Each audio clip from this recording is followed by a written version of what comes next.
Hey everybody, welcome to episode 127 of the Rise or Die podcast. The grass is yellow on the other side.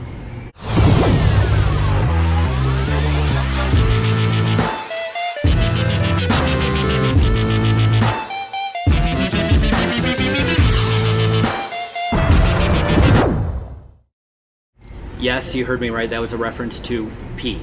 I'm really eloquent. I'm really smart, as you can tell. That was a reference to pee. So one thing that I'm really bad at is being very content. I'm very bad at it. I'm often discontent. I'm always thinking about what's next, what about this option, what about this option.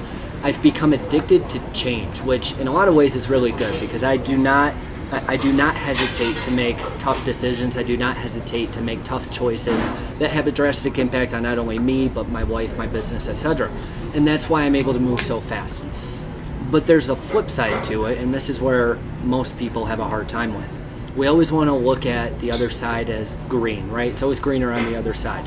This could be, if only I had another dollar, I bet it'd be greener on the other side. If only I worked for myself, it'd be greener on the other side. It's really not the case. In fact, you're pretty much always better where you are right now. Let me give you an example. You want to work for yourself? It is the most stress and pressure in the world. The suicide rate for entrepreneurs goes up and up and up every year. It is one of the toughest jobs in the world. And in addition, it's like firefighting. See, as an entrepreneur, you're not just sales and marketing and trying to sell shit and build a team. You also have to put out every fire that every client has. You also have to make sure that you can meet payroll. You also have to make sure that you're setting up your team for success. You have to make sure that your pipeline is filled, that your talent pipeline is filled. It does not get any more stressful than entrepreneurship. I take that back. Firefighting, police, military, etc. But I hope you get my point. Maybe you want to say, hey, I want to move to a different state. I moved to a different country. See, I had this insane idea that I was going to work less, be less stressed, and get more sleep. Now, don't get me wrong, I love the change of scenery. I do not regret moving here for the next couple of months. I'm actually really looking forward to it. But none of those things happened.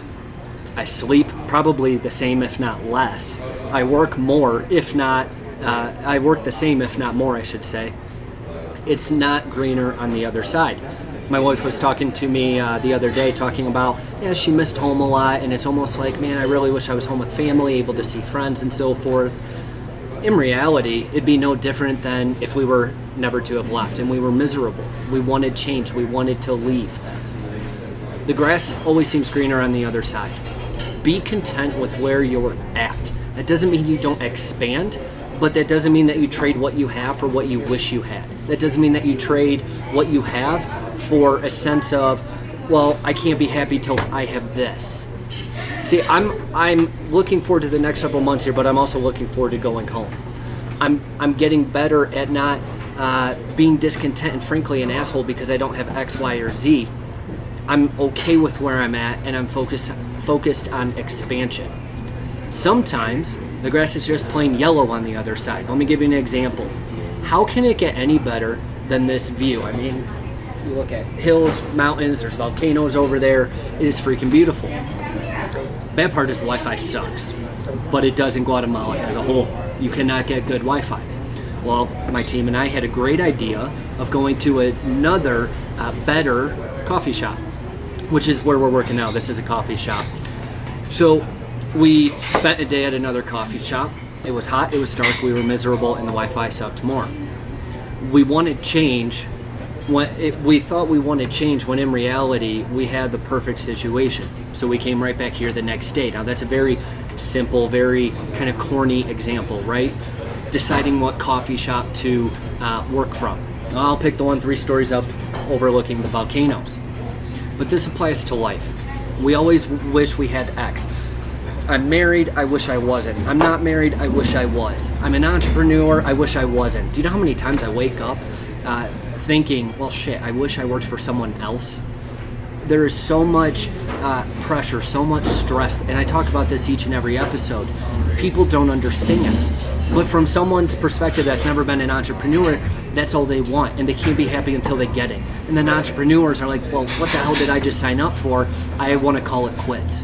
Where across your life Are you wishing you had something when really you should be content? See, the more content I get, the more okay with being exactly where I am at. Whether it's in debt, whether it's in Guatemala, whether it's running a business or not running a business, it doesn't matter. When I'm okay with where I'm at, my mental space frees up and I'm able to actually expand faster and larger and greater than I ever wanted. So where across body being balance in business, are you discontent when you need to learn to just be okay with where you're at? That's it for episode 127. The grass is yellow on the other side. Now, that being said, with the value that you're getting out of this podcast, with the daily little fuel, let's call it, that you're getting from this video podcast, if you're watching or listening, doesn't matter. Do us a quick favor and subscribe on YouTube or review us on iTunes, because it's the only way that we can reach more people and bring the Rise or Die movement to as many people as possible. Now, that being said, I'll talk to you tomorrow.